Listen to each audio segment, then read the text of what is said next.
Okay. Straighten it out. Okay. Let me go! Here we go.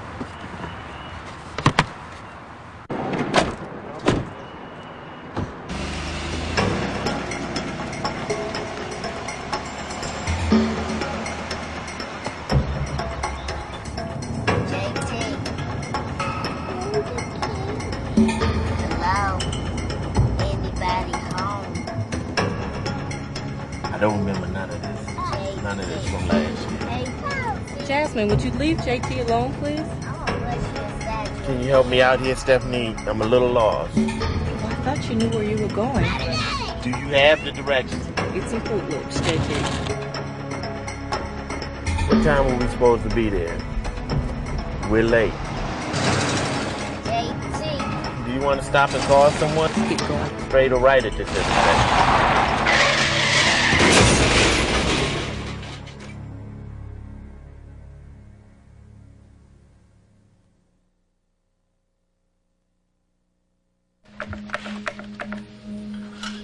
Do we want to up those maybe to 500?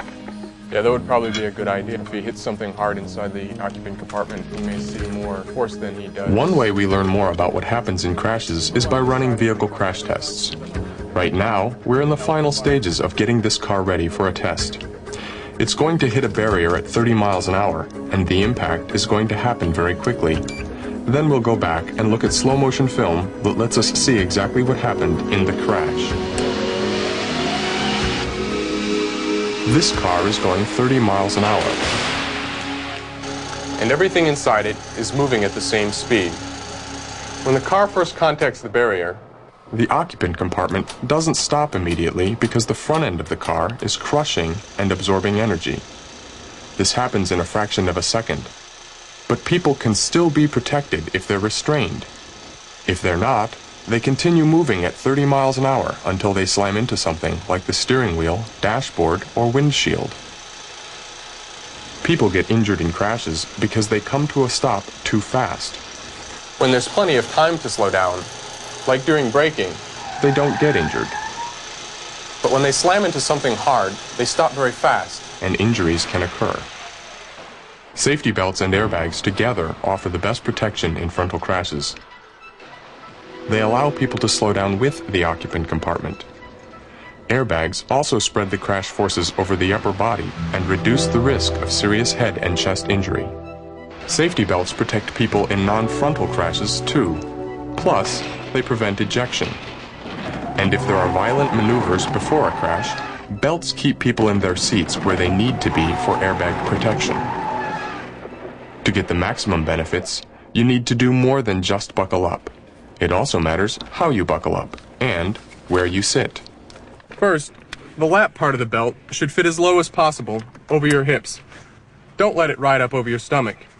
If it does ride up over your stomach, which can happen, especially with bench seats, the belt itself could injure you during a crash. The shoulder belt should fit comfortably. If it rubs against your neck, check to see if it can be adjusted. You might also try adjusting the seat for a more comfortable fit. If this doesn't work, still use your shoulder belt. Don't ever put it behind you or under your arm. And don't let anybody else, including children, do this. A driver should position the seat as far away from the steering wheel as is comfortable for driving. The more distance, the less chance that your face will hit the steering wheel in a crash. And keep in mind, this can happen in a severe crash, even if you're using a safety belt.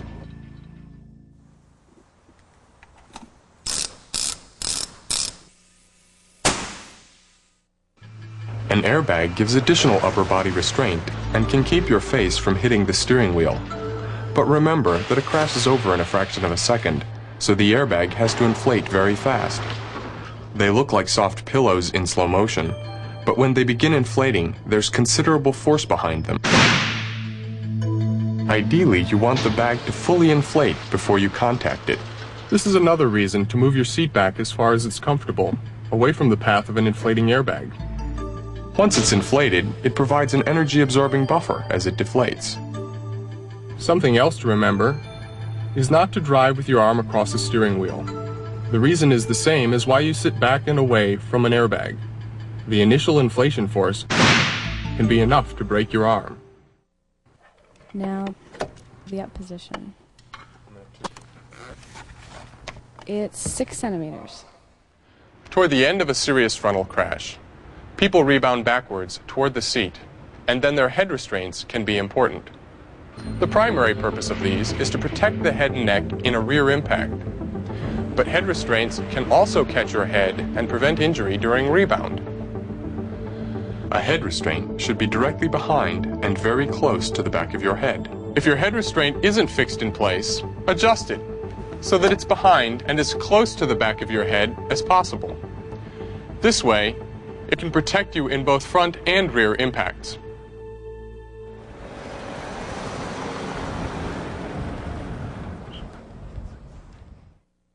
So far, we've been focusing on the best protection for drivers, and most of it applies to adult passengers too.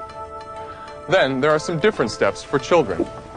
Ideally, infants and young children should always ride in the rear, where the risk of injury is lower. If there's a passenger airbag, rear-facing restraints should never be placed up front, because if the airbag inflates, it can hit the back of the restraint with enough force to seriously injure the baby. When infants graduate to child seats, they should still ride in back.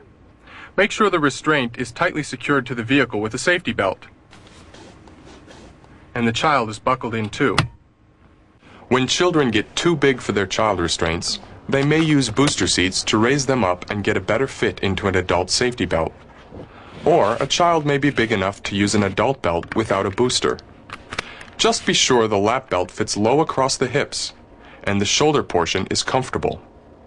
Don't ever put a shoulder belt behind a child or under the arm. Remember, the rear seat is still the safest. Only if there's no choice should a child ride up front. And if there's a passenger airbag, it's very important to remember that the force of an inflating airbag can cause injuries.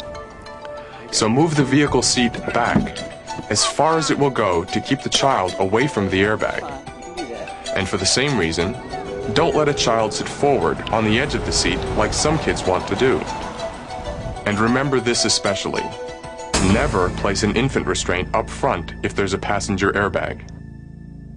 Riding unrestrained has always been the biggest hazard for both children and adults.